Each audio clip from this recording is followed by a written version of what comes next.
전쟁의 폐허 속에서도 꿈을 키워가는 6살 소녀의 성장담을 그린 소설 순이. 한국 전쟁이 휴전되던 1953년 봄부터 이듬해 봄 순이가 초등학교에 입학하던 때까지 소설은 수복지구였던 강원도 양양의 특수한 상황과 전쟁으로 폐허가 된 마을에서 살아가는 사람들의 소소한 일상이 어린 소녀 순이의 시선으로 잔잔하게 펼쳐진다.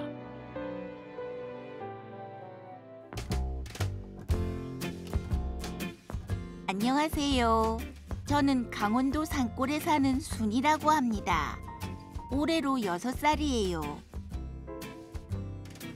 오늘도 이불에다가 지도 그려갖고 소금 얻으러 가야 될지도 몰라요. 나는 그게 생각하기도 싫다니까요. 뭐이나 머리에 뒤집어 쓰는 거 있잖아요. 거기 위에다가 이따시만한 왕소금을 갖다 던져버리면요. 돌멩이를 맞는 것보다 더 아프다니까요. 안 맞아본 사람은 몰라요. 그 잘하면 귀머거리가 될 수도 있을기요. 병아기네 엄마는 어찌나 시끄럽게 소리를 질러댔었는지. 니 또 오줌 쌌나? 니 다시 한 번만 오줌 싸면 막 그저 다리 밑에 확 던져버릴기야. 오줌 싼 걸 우리 엄마가 알면 또 엄청 혼낼지도 몰라요. 구기는 상상만 해도 니 같은 기 나가 뒤져도 막 눈 하나 깜짝할 줄 아나? 지 주제도 모르는 기 어디서 눈물을 질질 짜나? 우리 엄마는요, 내가 아들로 안 태어났다고서 만날 욕하고요. 내 등짝을 있는 대로 때린다니까요. 이기는 비밀인데요. 어쩌면요, 나를 낳아준 진짜 엄마가 저 어디에 있을지도 모른다니까요. 그래도 영이랑 놀 생각을 하면 기분이 좋아진다. 순이는 깨금발로 걸었다. 멀리서 보면 꼭 춤을 추는 것 같다. 누룽지를 받고 기뻐할 영이를 생각하면 저절로 나비가 되어 날아오르는 것 같다. 공터에 있는 벽돌을 주워서 치켜 쌓으면 방이 된다. 몸을 납작하게 눕히고 굴 속으로 기어들어가면 기분이 좋아진다. 자신만의 세상이 만들어지는 것 같으니까. 일단은 이 소설 자체가 청소년들도 읽을 수 있고 어른들도 읽을 수 있게 나온 소설입니다. 어른들은 이를테면 40대 이상의 어른들에게는 별로 이렇게 사전을 찾지 않아도 될 만큼 아주 낯익은 문제들 그리고 낯익은 상황들이 많이 보일 텐데요. 10대들이 볼 때는 가령 석회는 뭔지 그리고 군용 그런 물품은 뭔지 전혀 모를 텐데 그런 것들을 같이 세대 간이 같이 읽어가면서 가르쳐주고 배우는 것도 재밌는 독법이 되겠고요. 무엇보다도 이 소설 안에는 이렇게 남루하지만 훨씬 더 행복했던 어떤 한 시대를 거쳤던 우리가 지금 노년기에 접어든 우리 세대들, 베이비붐 세대들의 어떤 삶이 담겨 있다고 할 수 있겠습니다. 그 부분을 좀 더 중점적으로 보신다면 좀 그냥 지나쳐갈 만한 소설이라기보다 가슴에 남을 법한 어떤 추억을 하나 만들 수 있는 그런 소설이 되지 않을까 싶습니다.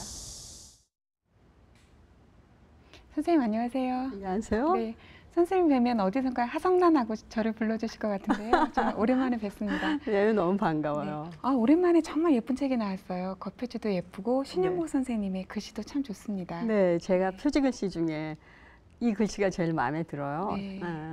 순이. 네. 순이의 작가의 말을 제가 일부분 읽을까 하는데요. 순이의 마지막 문장을 써놓고 잠깐 손이 멈췄다. 끝자를 써야 할까 의문이 들었다. 끝이라고 쓰지 못했다. 내가 울고 싶어야 한다는 느낌이 마치 타인의 것인 양 관찰되었다. 이때 명치 끝에서 배꼽 사이 그 드넓게 여겨지는 공간 속에서 뭉클한 덩어리가 느리게 움직이는 선명한 느낌에 붙들렸다. 작가의 말도 참 매력적입니다. 그래요? 네. 이 작품을 완성하시고 감회가 남다르셨다는 것을 작가의 말을 통해서도 느낄 수가 있는데요. 매번 쓸 때마다 어떤 때는 소설 중간에 막 작가의 말을 쓰고 싶을 때가 있고요. 이제 하성란 씨도 잘 아시겠지만 또 어떤 때는 다 써놓고 나도 작가의 말이 안 써지는 때도 있고요. 그런데 이 소설은 제가 이 소설이 무슨 내용이라는 거에 대해서는 한마디도 작가의 말에 쓰지를 못했어요. 그냥 소설을 끝냈는데 작가의 말처럼 마지막 문장을 딱 썼는데 제가 끝자를 써야 될지 말아야 될지, 그리고 소설을 끝내놓고도 가슴에서 이렇게 뭐 뭉클한 것, 우리 애기 낳아서 알잖아요. 네. 그 뭉클한 무슨 그런 게 막 돌아다니는 거예요. 애기 낳는 거하고는 좀 다른데 그게 슬픔이라는 걸 아는 거죠. 그게 슬픔의 덩어리라는 거를. 네. 네. 한 인간이 네. 자신의 과거를 기억할 수 있는 최소의 나이가 아닐까 싶은데요. 그렇죠. 한 네. 4살 정도부터 기억할 수 있을 테니까. 이건 6살짜리니까요. 소설은 순이가 꿈을 꾸고 오줌을 싸고 이제 소금을 받으러 다니는 그런 일화에서부터 시작이 됩니다. 네. 왜 옛날엔 그렇게 오줌을 많이 쌌는지 모르겠어요. 요새는 밤에 오줌 싸는 애들이 별로 없는 것 같은데, 기저귀를 떼고 나면 이불에 오줌을 싸는 애는 별로 없었던 것 같은데, 옛날엔 그렇게 오줌을 많이 쌌어요. 그래서 오줌을 싸면 옛날에 오줌을 싸면 아이를 이렇게 키라는 거 있어요. 이렇게 네. 까부는 그 키를 뒤집어 씌우고, 삿갓처럼 이렇게 뒤집어 씌우고 이웃집에 보내는 거예요. 그러면 소금 얻으러 왔어요라고 이제 아주 그냥 죽어가는 소리로 얘기를 하면 그 집 어른께서, 할머니나 아주머니나 어머니 같은 그런 뻘의 안주인이 옛날에는 왕소금 굵은 거 있거든요. 그거를 그냥 키에다가 확 던지면 소낙비 오는 것 같은 소리가 울려요. 그게 대로 되어 있는 거니까. 그렇게 겁을 주면 오줌 싸는 버릇이 없어진대요. 그런 게 뭔가 심리적으로 정신적으로 그런 게 있는지는 잘 모르겠는데, 저도 그런 거 해봤던 기억이 있어요. 예, 저만 해도 그런 기억이 있는데 이제 요즘 젊은 엄마들이 들으면 깜짝 놀랄 일이죠. 그렇죠. 소변을 볼 때, 같죠. 소변을 볼 때 아이들에게 어떤 강박을 심어줄 수 있다고 그래서 그런 것들을 질색하잖아요. 그렇죠. 성장 소설이라고 볼 수 있을 것 같아요. 6살 꼬맹이 여자애. 네네. 대부분 성장 소설하면 고민이 많고 갈등이 많은 10대들의 이야기를 쓰게 되잖아요. 네. 근데 순이는 말씀드린 것처럼 6살 난 꼬맹이 순이 이야기죠. 또 어지간한 남자들보다 극성 많기도 하고. 네. 이 소녀를 주인공으로 내세우신 이유가 있으신지요? 저는 이거는 순이는 그냥 순이가 아니라 대한민국이라고 생각을 하는 거예요. 우리 민족이라고 생각하는 거죠. 민족이라는 걸 가지고 저는 순이라고 이제 이름을 붙였는데, 우리가 순이로 상징되는 우리 민족이 어떻게 6.25를 겪었나.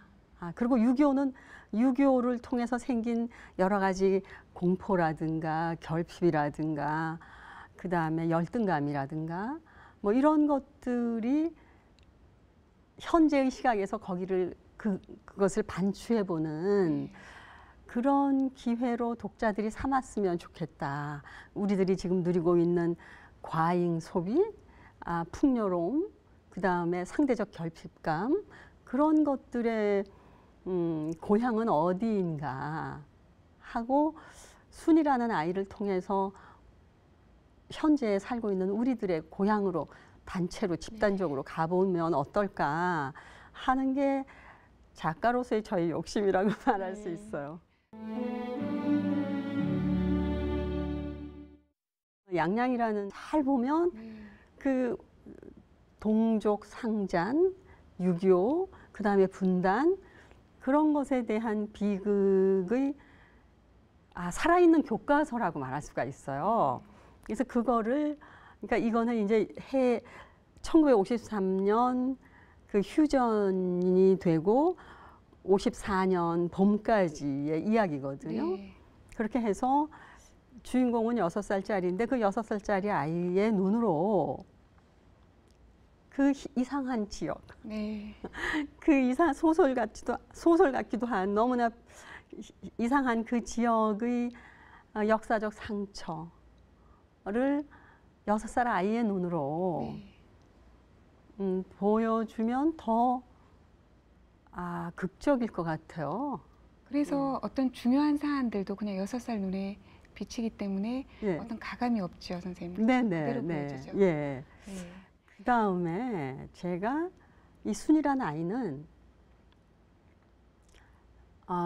순진무구한 아이잖아요. 6살 그 1953년에 6살짜리 아이한테 아이를 통해서 요즘 6살 아이들하고는 비교할 수가 없는 거예요. 도저히 문화적으로나 뭐 그 환경, 삶의 조건 같은 게. 그래서 그 아이 아무것도 가진 것이 없지만 누른밥, 누룽지, 그 다음에 그 미제껌. 네.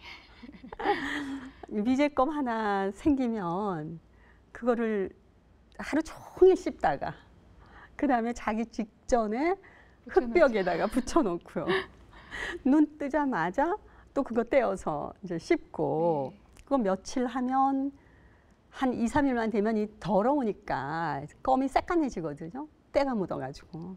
그리고 나중에는 그 껌의 끈기가 다 없어져서 다 풀어져요. 풀처럼. 이제 그러면 이제 없어지는 거죠. 그런 가난. 그게 소설만이 아니라 이제 우리의 현실이었던 것이죠. 그렇지만 가난도 궁핍이라는 것 때문에 나쁘긴 하지만 좋은 점도 분명히 있거든요. 그 소설을 통해서 또 그런 것도 볼 수 있었으면 요즘 이 풍요로운 세상에서. 소설 속의 순이에게 가장 든든한 그 사람은 역시 할머니예요.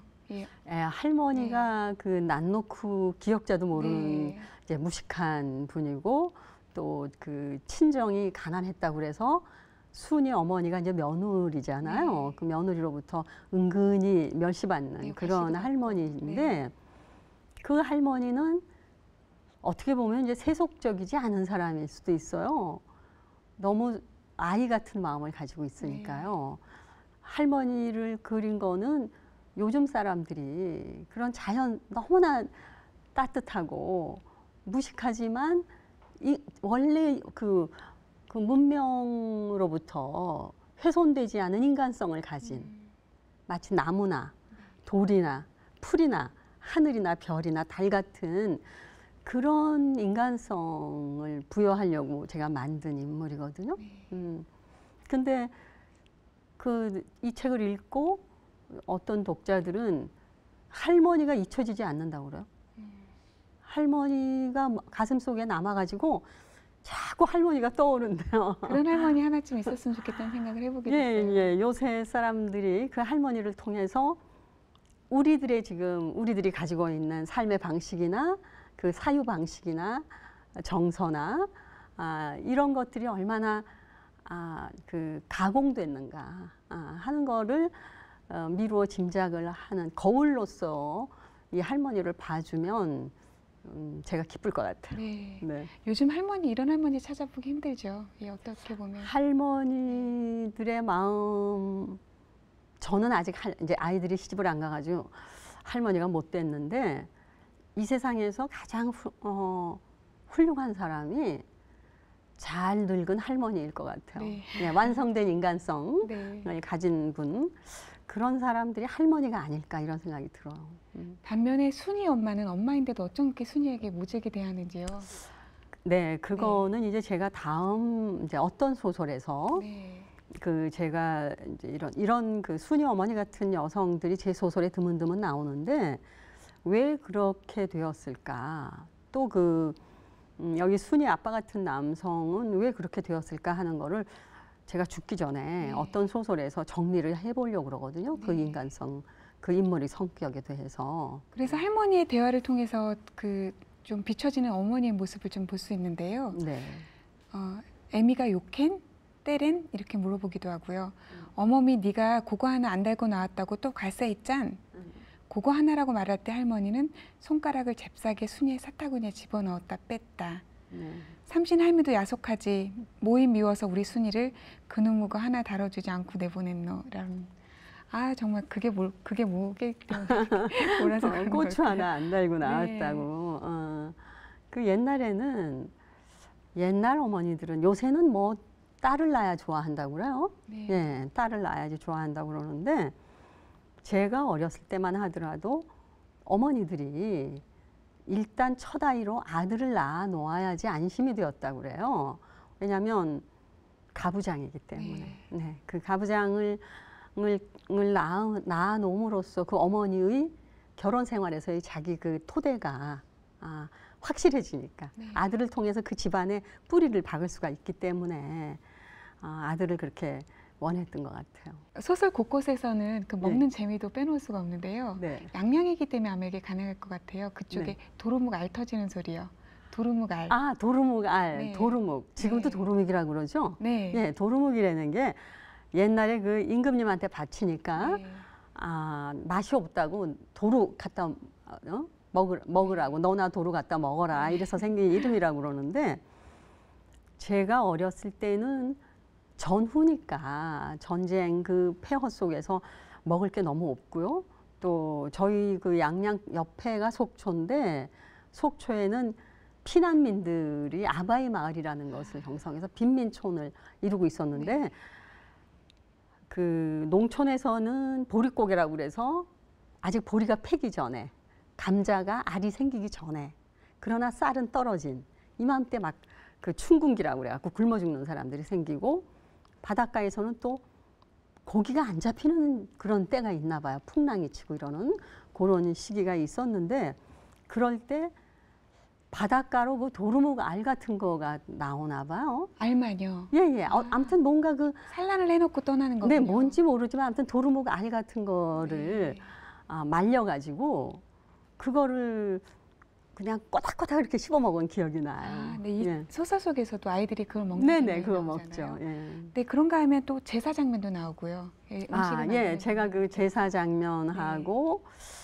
그 초상 치는 장면 네, 그 두 굉장히 개는 네, 인상적이었어요. 의도적으로 이렇게 네. 그걸 집어넣었는데 거기에서 그 부자들이 어떻게 가난한 사람들한테 베풀고 또 제사를 하는 과정 속에서 아들과 딸이 어떻게 제도적으로 이렇게 차별이 이루어지는가 하는 거를 이제 부드럽게 네. 편안하게 옛날과 달리 네. 예, 제가 이제 할머니가 됐기 때문에 제사가 다 끝나는 것도 기다리지 못하고 잠들었다가 나중에 어머니에게 혼나죠. 등짝을 한 네네네. 장면도 그리고 있죠. 결국 이제 딸이니까 네. 제사에 대해서 책임감이 없어서 저렇게 먹는 것만 밝히고 잠잔다. 예, 이렇게 이제 어머니한테 완전히 그 평가를 받는 거죠. 네. 그 존재에 대해서, 자기 존재에 대해, 딸이라는 존재에 대해서.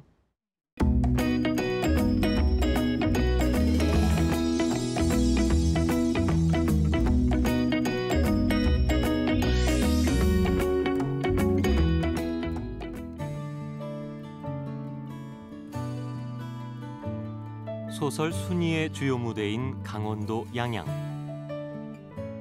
이경자 작가와 함께 소설 속 공간들을 찾아가 보기로 했다. 작가의 소중한 추억들을 간직하고 있는 양양초등학교. 당시의 흔적을 찾아볼 수 없을 만큼 낯설게 변해버렸다.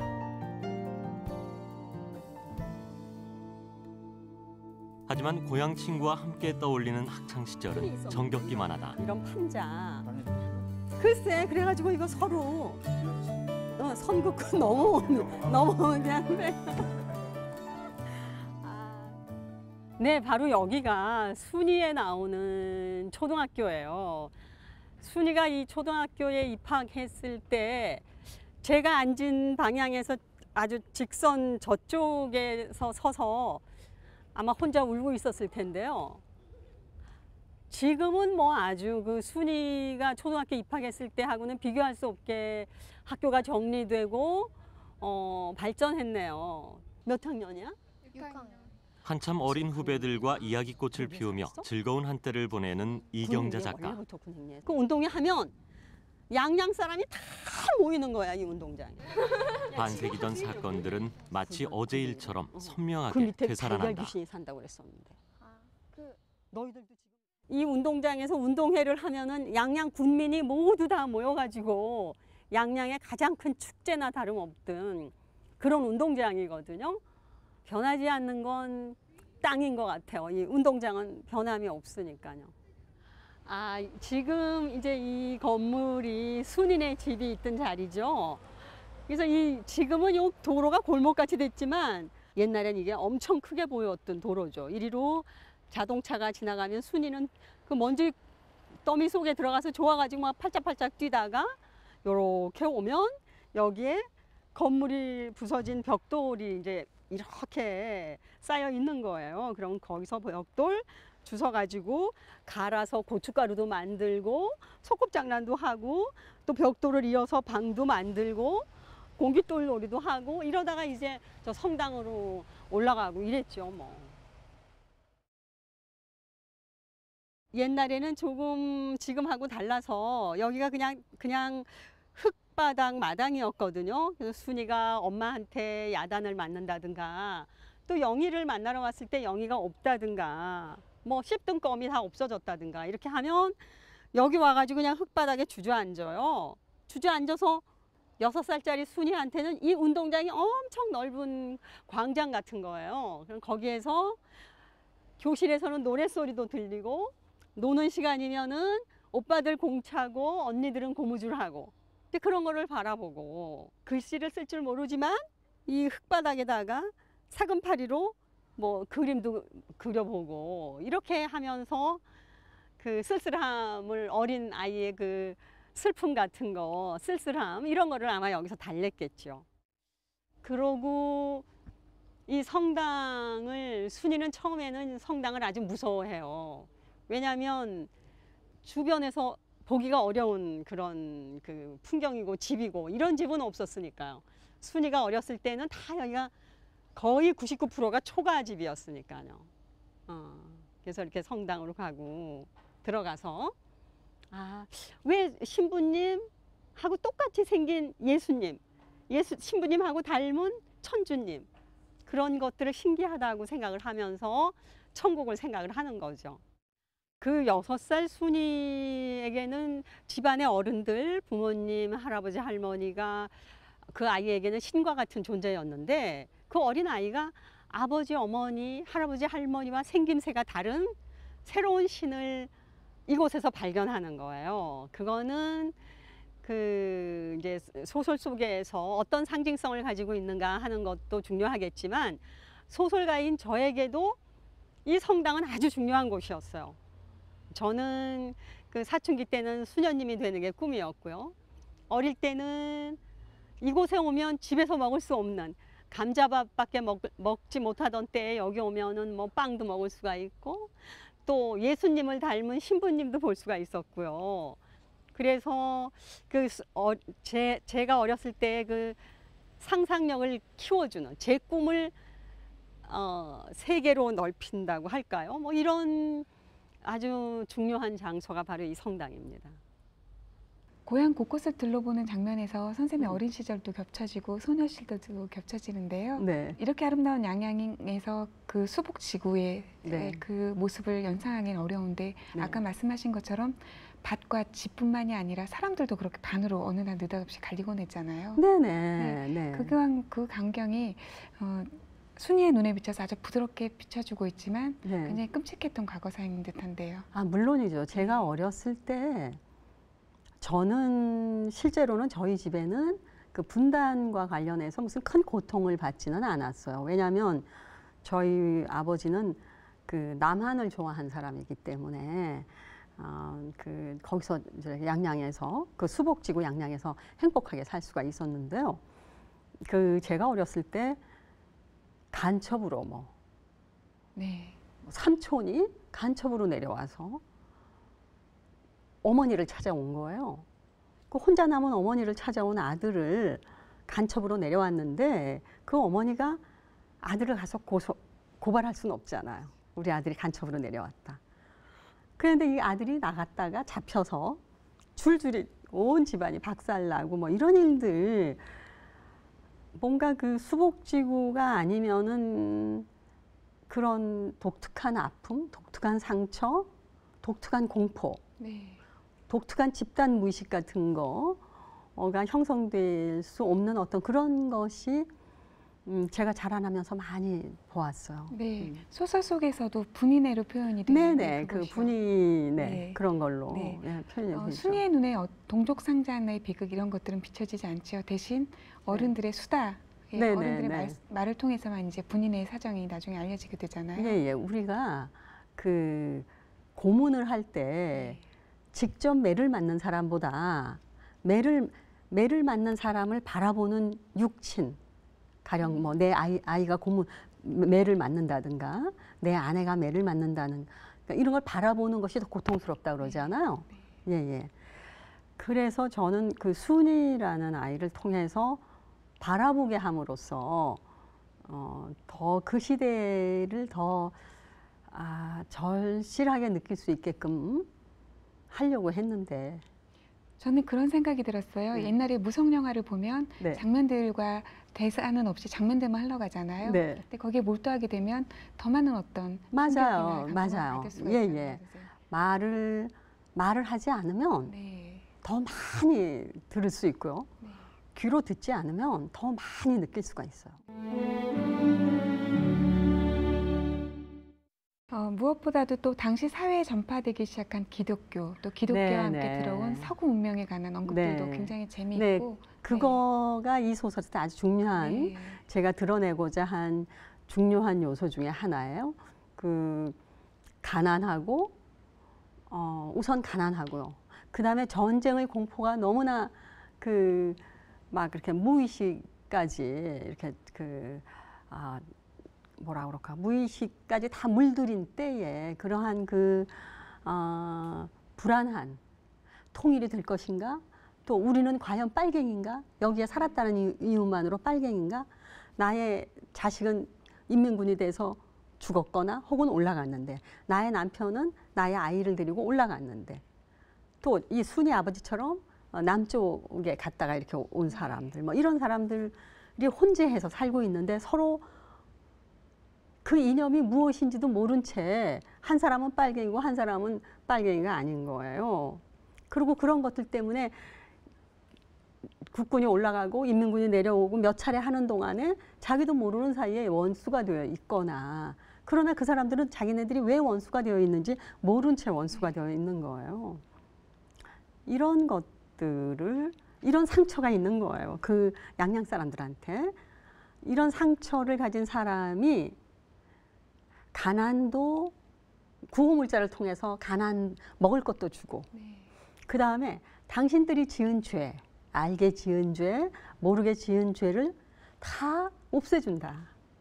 그리고 죽으면은 이렇게 불행한 세상에 안 살고 정말 천국에 살 수 있다.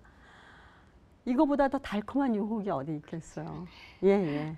그런 것들을 통해서 이제 순이라는 아이가 천주교를 알기 전에 그 성당에 들어가서 예수님의 그 고난을 그린 벽화 10처라고 그러나 12처라고 그러나 그거를 바라보기 이전에는 무서워하지 않았던 단청, 그 상녀를 놓는 집의 단청이나 기와집이나 이런 거를 무서워하기 시작을 하는 거예요. 이런 것들을 제가 상징적으로 이 소설 속에 배치를 했는데 이제 그걸 어떻게 보아줄지 모르겠어요. 네. 크게 보자면 이 소설 속에는 3명의 여자들이 등장하죠. 네. 할머니와 또 며느리인 그 순이의 어머니, 네. 그리고 순이. 네. 어떻게 보면 여성 3대 사라고 해도 그렇죠. 여성의 100년이라고 말할 수가 그렇게 있어요. 말할 수가 있는데요. 이 각각의 여성들이 똑같은 현실을 겪어내는 것은 다 달라요, 선생님.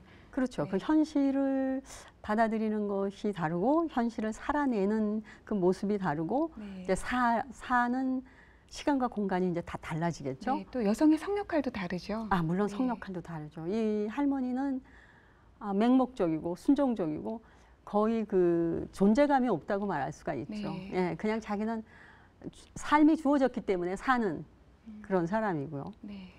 또 이 어머니 세대는 이제 자본주의를 느끼는 거죠. 예, 돈의 위력 같은 거. 그리고 여성이 가정에서가 아니라 적극적으로 나가서 이제 돈을 벌려고 하는 거고요. 돈을 쥐고 있기 때문에 벌기 때문에 약간 목소리도 좀 크죠. 물론이죠. 예. 그리고 자기 꿈을 그 경제적으로 이루려고 하는 거죠. 돈을 통해서. 그 다음에 순이는 이제 문자를 통해서 세상과 만나는 그런 이제 새로운 지식인 여성이라고 네. 말할 수 있을까요? 글자를 배우는 즐거움을 정말 굉장한 즐거움을 알게 되잖아요. 그렇죠. 굉장한 세계. 네. 그 눈으로 보고 경험했던 세상이 아니라 문자를 통해서 경험하지 않았던 세상을 이제 확산, 네. 상상력의 확산, 희망과 네. 꿈, 야망의 확산, 확대 이런 것이 가능해지는 그런 여성이죠. 네, 어쩌면 중간에 있는 어머니는 자신에게 주어지지 않은 그런 어떤 현실적인 불만족 때문에 그렇게 순이에게 어떻게 보면 가혹하게 대하는 그런 면이 나올 수도 있겠다는 생각이 들었어요. 네, 뭐 이중적인 어떤 심리가 아닐까 네. 생각해요. 그 순이를 통해서 남루한 여성, 네, 여성 존재에 대한 그거를 분풀이 한다고 그럴까? 그런 것도 있고 또 순이를 통해서 자기가 이루지 못한 꿈 같은 것을 대리만족하고자 하는 어떤 그런 기쁨 같은 것이 이제 소설 마지막에 네. 희망 같은 것이 약간 언급이 되는 네. 거죠. 순이가 초등학교에 국민학교에 입학을 하면서 이 소설이 이제 결말을 향해 가는데요. 네. 학교 괴담이죠. 예, 순이가 예. 학교에 가기 무서워하는데. 그 당시에는 왜 이렇게 귀신이 많았나 몰라요. 네. 요즘도 아이들이 그런 귀신을 있다고 생각하는지 모르겠는데 옛날에는 정말 도처에 귀신이 있었어요. 더군다나 그 폭격으로 남아있는 건물이 거의 없었으니까 집은 물론 거의 다 탔고요. 또 그런 그 학교 같은 건물들은 폭격으로 부서지고 이랬기 때문에 제가 실제로 학교 다닐 때 한 3학년까지는 교실 없이 학교 다닌 것 같아요. 순이가 가장 두려워하는 것은 정작 계단보다는 학교에 갔을 때 네. 이제 일어나잖아요. 예. 어쩌면 사회와 법제도에 대한 두려움 이런 것으로 그렇죠. 느껴졌는데요. 얘가 아버지를 무서워하잖아요. 네. 근데 그 아버지를 무서워하는 것은 인간 아버지가 아니라 가부장화되어 있는 아버지의 권력에 대해서 두려움을 느끼는 거거든요. 그런데 얘가 학교에 딱 갔는데 입학식 날 교장 선생님 그리고 딱 부동 자세를 취한 선생님들이 다 똑같은 아버지로 보이는 거예요. 그러니까 그 제도가 가지고 있는 경직성 그런 거에 대한 두려움이라고 그럴까요? 네. 네. 아까 말씀을 나눴지만 이제 순이가 글자를 배우는 매력에 푹 빠져들게 되죠. 네. 좀 아이러니한 것은 글자를 배운 순이가 예. 읽는 것이 이제 성당에서 가져온 주보라는 것이에요. 네. 네, 그것도 참 재밌고요. 네. 어쩌면 하나의 상징으로 또 읽힐 수도 있겠다는 생각이 네. 들었어요. 네. 네. 그 순이하고 영희. 네. 근데 그 영희는 아버지가 천주교회에서 생활하고 있기 때문에 그 신부님, 서양 신부님을 통해서 미국 물건 같은 거를 많이 다른 아이들보다 더 많이 가지게 돼요. 근데 순이는 그게 너무 부러운 거죠. 그리고 그런 거를 줄 수 있는 것은 파란 눈을 가진 신부님이고 신부님하고 비슷하게 생긴 사람은 예수님이고 예수님하고 비슷한 사람은 천주님인 거예요. 네. 그리고 그런 천주님과 예수님과 신부님으로 이렇게 그 동일하게 내려오는 그런 그 이미지 그것과 껌이라든가 뭐 크레용이라든가 이 자기가 가질 수 없는 모든 것들 그리고 신부님 부엌에 가서 뭐 훔쳐 먹어요. 네. 얘가 그 신부님 부엌에서 나는 냄새 같은 거 구수한 식빵 냄새 그다음에 닭 튀김 냄새 뭐 이런 것들 그런 것이 다 미국인데 미국이 신부님이 미국 사람이고 그런 것들이 다 미국에서 온 거기 때문에 미국이 천국이라고 생각하는 거죠.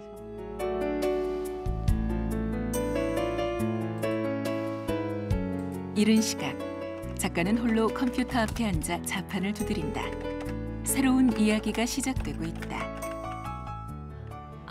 지금 제가 고치는 거예요. 이게 이제 그 원래 썼던 거를 고칠 때 빨강색으로 고쳐요. 그래야지 제가 어떻게 고쳤다는 게 이 화면상에 보이기 때문에. 그래서 원고를 끝내고 나서 이 빨갛게 고친 거를 다 까만 걸로 이제 바꿔놓죠. 이런 작업을 뭐 책 한 권 낼 때 한 10번씩 하는 거죠. 벽은 빼곡히 책들로 가득하지만 소설 속 인물이 아닌 청소하고 빨래하는 평범함이 인간 이경자의 일상이다. 저는 소설가가 뭐 야채를 파는 사람하고 뭐가 다를까? 야채를 파는 사람은 집에 야채가 많을 거고 소설을 쓰는 사람은 요새는 뭐 볼펜이라기보다 노트북이나 컴퓨터 같은 거 있을 거고 자료하는 책, 동료들이 쓴 책, 뭐 이런 것들이 있겠죠. 그러니까 특별하다고 생각하지 않아요. 저희 애들은 저를 바보라고 생각하고요. 이제 기분이 좋을 때는 저를 보고 순진하다, 참 순수하다 이렇게 말하고 기분이 나쁠 때는 엄마는 소설 쓰는 거 이외에 할 줄 아는 게 뭐야? 이렇게 해요. 그리고 엄마가 처세도 할 줄 모르고 또 그 돈도 모르고 그 대인관계도 할 줄 모른다. 그러니까 좀 자기네가 보호해야 된다고 생각을 하는 거예요. 그래서 엄청 그 보호자처럼 그러는데 그 애들의 그 마음이나 이런 거와 상관없이 저는 그 자식으로부터 막 정신적으로 독립하고 싶은 거예요. 그래서 제가 지금 중국어 배우는 것도 지금보다 더 늙었을 때 아주 작은 비용으로 내가 내 안내인 없이 그 중국 천지를 하고 돌아다니면서 자유를 얻고 싶어요. 저한테 지금 가장 중요한 건 한 손에는 자식, 한 손에는 소설인데 누가 더 중요한가라고 말할 수는 없지만 아이들 문제가 조금 생기면 제가 소설을 못 써요. 그 어떤 일이 생겨도 소설을 안 쓰는 적이 없는데 옛날에 남편하고 뭐 싸우고 나서도 글을 썼었는데 애들한테 무슨 문제가 생기면 글을 못 써요. 저는 지금 아이들이 이제 30 이렇게 이제 넘었으니까 아이들로부터 제가 독립을 해야 될 것 같아요. 아이들이 저로부터 독립하는 게 아니라 제가 아이들로부터 독립하는 거. 그게 제 노년의 계획 중에 하나예요. 작가는 행복했던 시간의 흔적을 곱게 간직해 두었다. 아들이 아니어서 좀 덜 사랑받은 두 딸에게 미안한 유난히 모성이 강한 어머니다. 그 제가 소설가들은 다 그럴 텐데 자기가 구상하고 있는 소설을 구두로 한번 말해보는 거예요. 구두로 말하면서 그 이야기를 구체화시키고 또 이야기를 변형시키고 하거든요. 그런 상대가 꼭 있어야 돼요. 저는 애가 듣고 싶어 하건 안 하건 마하고 한번 얘기해봐요. 그런 대상들. 그 다음에 저에게 애정을 가지고 사회인으로서, 엄마로서, 여성으로서, 소설가로서 저에게 충고하고요. 또 저는 그 애들과 세대 차이를 통한 그 문화 차이라는 거를 공부하죠. 아이들을 통해서. 그런데 아마 저희 집은 엄마와 자식이 이야기를 아주 많이 하는 집에 손꼽힐 것 같아요. 네, 대화를 아주 많이 해요. 선생님 요즘 더욱더 편안해 보이신다는 생각이 드는데요. 예, 제가 일단 이제 60이 넘었기 때문에 나이가 주는 편안함도 있고 또 소설가로서 편안해져야지 저는 편안해지거든요. 네. 저는 소설가로 태어났다는 생각이 들어요. 뭐 아내라는 역할 같은 건 잘 못하는데 소설가로서의 그 역할은 제가 아주 즐겁거든요. 네. 그러니까 이 일만 할 수 있게 돼서 편안해진 것 네. 같아요. 네. 얼마 전에 저는 선생님께서 쓰신 아버지가 없는 나라라는 책을 읽고요. 네, 그리고 제 소설을 쓰는데 많은 도움을 받았는데요. 예. 그 책뿐만 아니라 또 얼마 전에 딸아 너는 절반의 실패도 하지 마라 라는 에세이집을 내셨잖아요. 예, 예. 네. 문득 절반의 실패란 또 책이 떠오르기도 했어요. 네, 네. 네.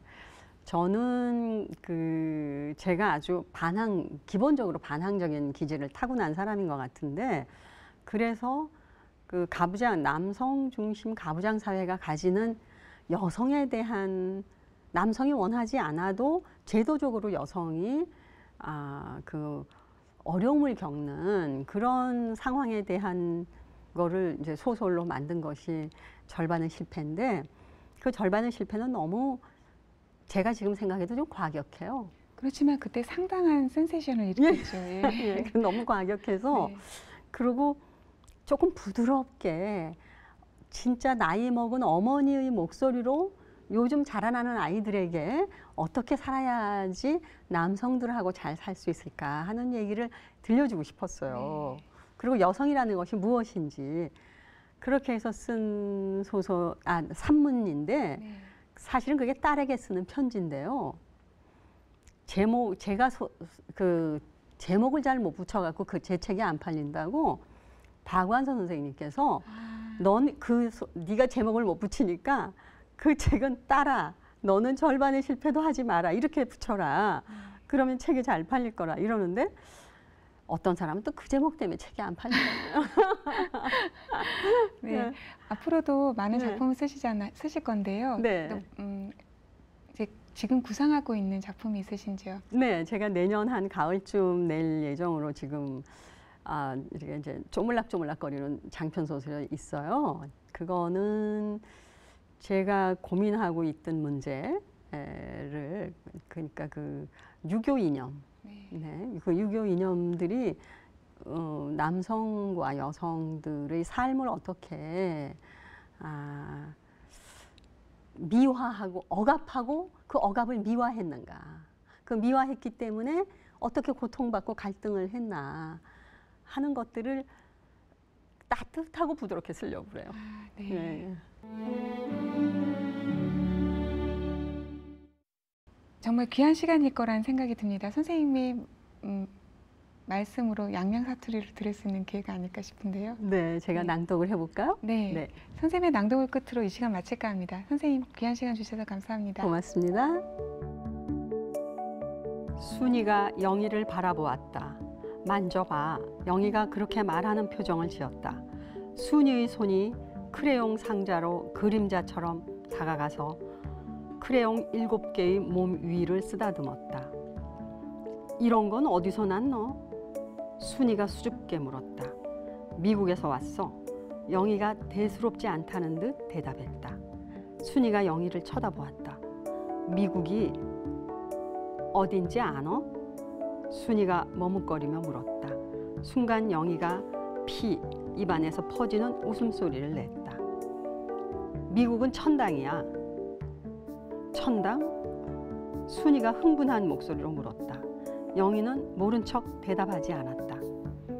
거가 어딘 줄 아노? 순이가 다시 물었다. 닌 까맣게 몰라. 영희는 눈을 반짝이며 자기를 쳐다보는 순이에게 어른처럼 말했다. 순이는 조바심을 치며 영희가 다음 말을 해주길 기다렸다. 눈길이 간절했다. 땅을 자꾸자꾸 파면 기와집이 나와. 거기가 미국이야. 영희가 실눈을 자우르기 뜨고 말했다. 그리고 나서 알지? 아너? 다짐의 눈길로 순이를 한번 바라보고 다시 종이 위로 허리를 굽혔다. 순이는 영희가 종이 인형 머리카락을 노랗게 칠하는 동안 침묵했다. 가슴이 뻐근해졌다.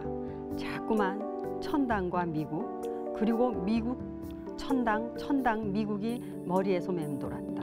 영희야, 왜서? 얼마나 파면 나와? 미국? 응.